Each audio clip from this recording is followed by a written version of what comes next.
السلام عليكم يا حبايبي. أنا أماني محمد.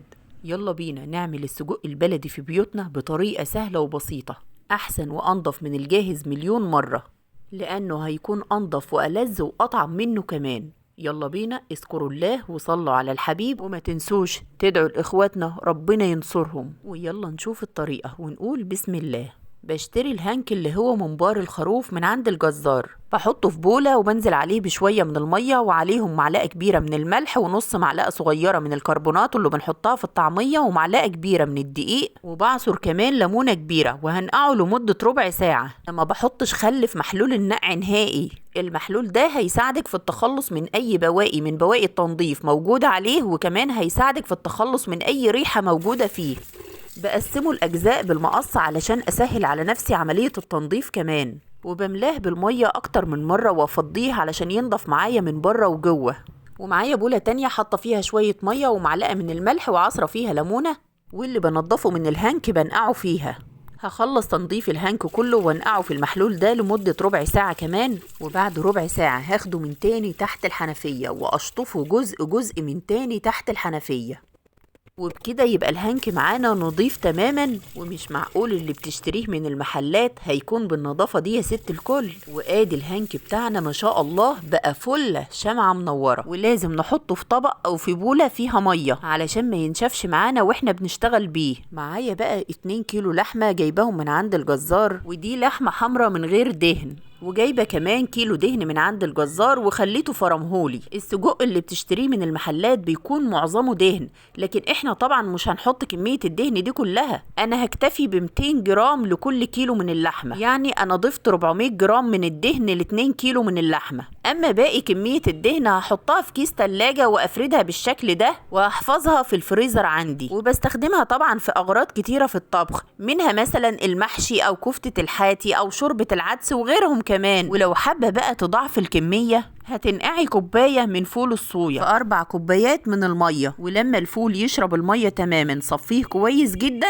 وضيفيه مع اللحمة والدهن. ومش عايزاكي بقى تخافي من فكرة ان فول الصويا خطر على الأولاد، ده هو مفيد جدا وفيه نسبة عالية من البروتين وبيحمي من كتير من الأمراض كمان، والأبحاث العلمية أثبتت كده. المهم اننا نستخدمه بنظام، يعني ما يبقاش فيه تفريط أو تبذير في استخدامه. يعني لما نعمل كوباية على الكمية بتاعتنا دي فمش كتير، وكمان احنا مش هناكل كل يوم سجق يعني. ومعايا بقى فلفل احمر بلدي نضفته من البذر وغسلته كويس.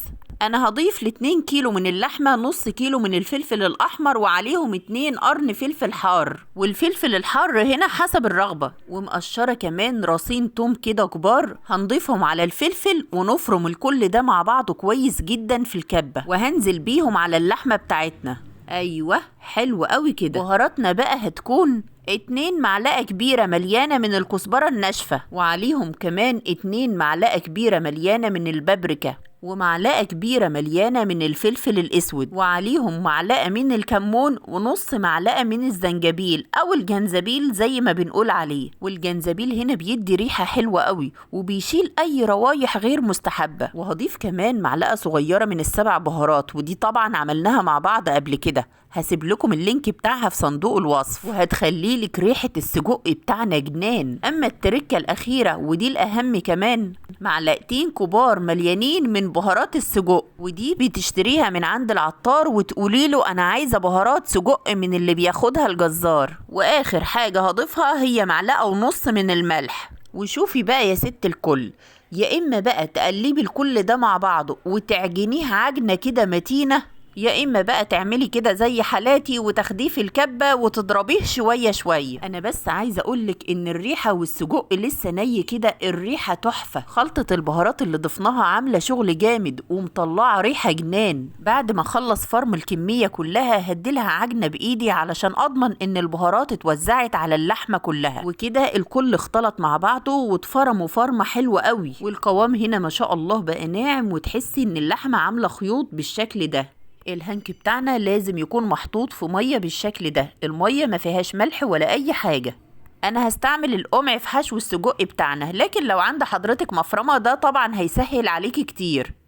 على مهلك كده وبالراحة دخلي الهنك في القمع وبعد كده اسحبي الهنك لفوق شوية شوية في القمع، هتلاقيه بيدخل معاكي بمنتهى السهولة. اهم شيء انك تخلي الهنك في ايدك رطب على طول، ما تخليهوش ينشف من المية، يعني كل شوية حطي بوز القمع في المية كده ورطبي الهنك معاكي. ولازم في النهاية نربطه ونعمل عقدة بالشكل ده علشان واحنا بنحشي الحشوة ما تقعش منه. هناخد قطعة بقطعة ونحطها في القمع ونضغط عليها علشان نبدأ في عملية الحشو. بضغط اللحمة في القمع بإيد، وبالإيد التانية بظبط السجق بالشكل ده.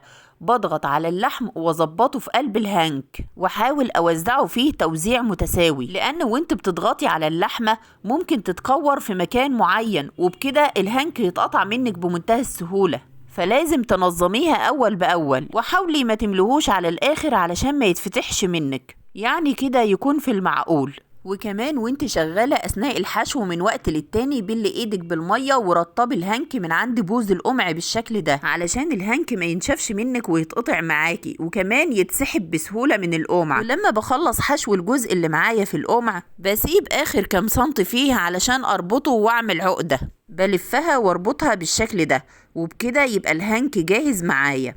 بعد كده هتنيه على بعضه بحيث يكون معايا خطين متساويين في الطول، وباجي في النص كده واضغط بصبعي والف الهنك لفتين، وبنزل شوية كده وبعمل طول السجق اللي انا عايزاه. بضغط بصبعي على السجق بالشكل ده علشان الفه بسهولة. بلف السجق على بعضه لفتين وبطلع ناحية منه من الناحية التانية زي ما يكون بنربطه ونعمل عقدة. نقول تاني، اضغطي بصبعك بالشكل ده ولف السجق على بعضه لفتين، وخدي ناحية من السجق ودخليها في الدايرة اللي فوق وخرجيها منها. تمام كده ربطناها. فايدة انك تضغطي بصباعك انت بتفضي المكان ده من اللحمة، وبكده بتلفي السجق معاكي بسهولة.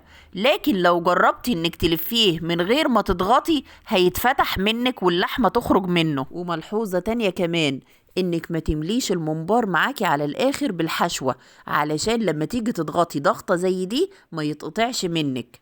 وشوفي بقى يا ست الكل، للأمانة القمع اللي أنا استخدمته في البداية فتحته كانت ضيقة، فكان بيطلع اللحمة بصعوبة، فاستبدلته طبعا واستخدمت القمع ده، مع ان القمع ده حجمه صغير لكن كان سهل جدا في الاستخدام، والفتحة بتاعته واسعة وبتطلع اللحمة بمنتهى السهولة. وخلصت معايا حشو الكمية كلها بسرعة. بعد ما خلصت الحشو اخدت الصينية دي كلها كده على الحوض وشطفت السجق بتاعي عنقود بعنقود كده تحت الحنفية، وده كده شكل السجق بتاعي بعد ما شطفته بالمية تحت الحنفية. بعد كده لازم تعلقيه لمدة ساعتين 3 علشان يتشمع ويصفي اي نقط مية موجودة فيه. بعد كده قسميه حسب استخدامك وغلفيه وشيليه في الفريزر. ان شاء الله الفيديو الجاي هنسويه مع بعض على البوتاجاز. انا بجد تعبت في الفيديو ده، ياريت ما تنسوش لايك وتعليق حلو منكم.